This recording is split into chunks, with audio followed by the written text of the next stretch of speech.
Bonjour, bienvenue. Je m'appelle Keight. Welcome to Keight Crafts. Let's get started. So to kick things off, from my very poor French, we are working with Heffy Doodle products today. Unfortunately, Heffy Doodle is no more and you cannot go to their website to purchase their items. However, there are some spots in the world that do carry them, and I will be sure to link some of the North America stores that I know that still carry them in the description box below if you want to check out whatever leftover stock that they have.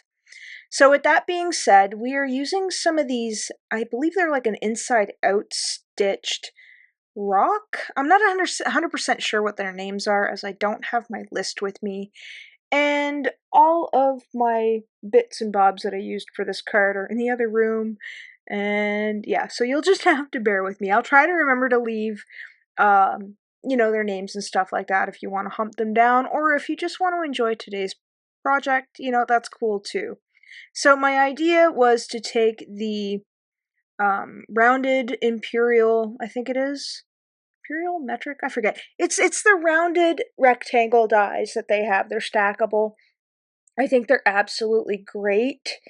I really hope that other companies do come out with this one that give you more of a variety. I think there might be some in the making. If anybody had watched the Lawn Fawn over the little thing that they had in Vegas, whatever it was called. They had a big conference in Vegas and they had little bits and bobs that you could see in the backgrounds of pictures, and I don't know, there was some rumor going around that there might be some rounded edges in rectangles. So I really, really like this die, and I really hope that others come out with it too because it's a lot of fun. I especially like and appreciate that Heffy Doodle did do the outside like in-stitched kind of idea that Lawn Fawn does with the rounded rectangles, because you can make windows with them. And that's what I really like about the outside in-stitched rectangle dies by Lawn Fawn, is because you can create a little window with them. And I think that's really what attracted me to these little rock dies, is that you do get the inside stitch to the inside cutout, and you get the outside stitch to the outside part of the cutout, which it doubles. So that's exactly what I'm doing here. So I've taken my template of what I've cut out, and I'm taking the negative and using it to put the positive back in, just kind of dropping them in there with a little bit of Barely Arts glue, and just going around dropping all these little bits in, so that way when I take off the negative bit, you'll have all the little positive bits left over, and you'll have that little pattern. So once I've gone ahead and done that, we'll go ahead and peel off that release tape, and then very carefully pull that up because the glue is a little bit wet. You want to be mindful of that. So next, we are going to take the cutout that we did out of this holographic paper. I believe this is the paper that Inky and Scrappy sent me. So I'm not exactly sure if it's like Joann's or Hobby Lobby, or if it is a particular brand that she found it. I don't know. Maybe she'll be good enough to leave a comment in the comment section below and kind of give me a helping hand there, because it's been a minute since I've posted a video. As many of you may or may not be following me on my social media, it has been a very busy summer for me despite my shortcomings. So yeah, I've been a little MIA in June and even more so in July, but I'm hoping now that it's August that I will be able to get a better grasp on things as time goes by, and I can better manage my time. So once we've got that down and we've got all that cut out, we're gonna double stick our panel here, go around with some of this Barely Arts glue after we've added some tape ground to our card base.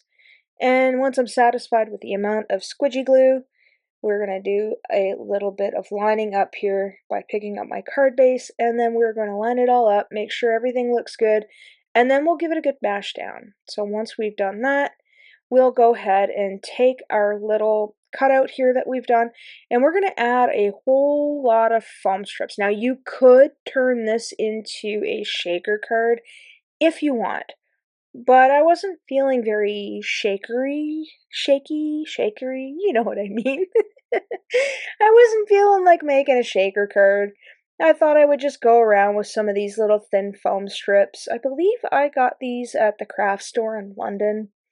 Um, I think the craft store in London is called Stamp Art, and I think right now they are up for sale, or they might close, depending. I know that the owners of the store are retirement age, and I don't blame them for closing. I just wish I'd won the lottery so I could buy the store and run it, but I'd have to buy a lottery ticket in order, to better my chances of winning, but it is what it is. So I think that's where I've got the foam strips.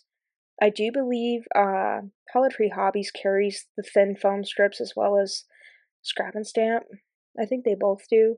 I don't know. I'll make sure to leave links in my description for both of those stores. Those are the stores that I frequently shop at, as well as any other ones that I could think of. I know with people who are learning about card making or just getting started, there are a lot of stores out there. And when I first started, I didn't know exactly what I was looking for. I know what I wanted to do. I wanted to make cards, but I didn't know what stores to find. So maybe one of these days I'll do a highlight of all the stores that I found in my days of researching on where to find and what to do, and just little ins and outs and tips and tricks. What do you guys think of that?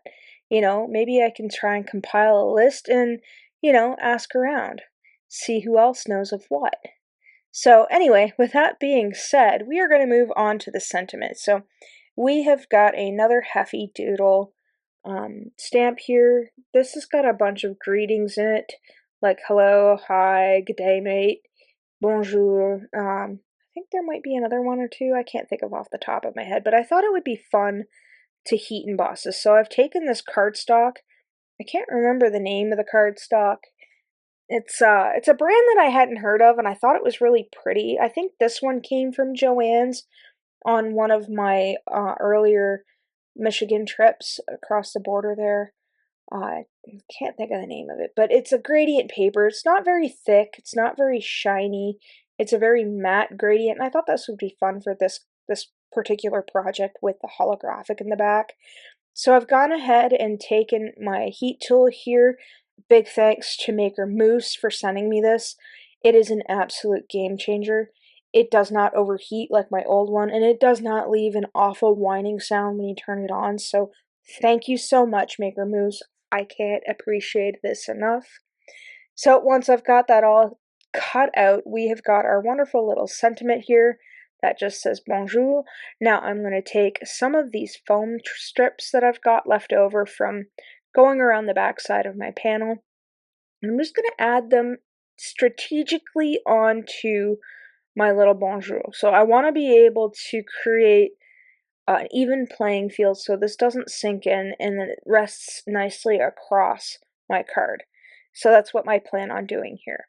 So once we've got all of the little release tape taken off, we're going to add little bits of glue where it is going to touch the paper. Excuse me while I take off that little dry bit. And we'll go ahead and add that on there a little bit to our foam strip just in case I need a little wiggle room. And then we're going to line that up. And once we've got that lined up and where we want it, we'll give it a good mash down. So once we've got that all done, my card is complete. Let me know your thoughts in the comments below. I'd be interested to hear what you have to say. It's been a hot second. I've missed you guys all. Thanks for being patient with me, and always, thanks for hanging out with me today. Take care.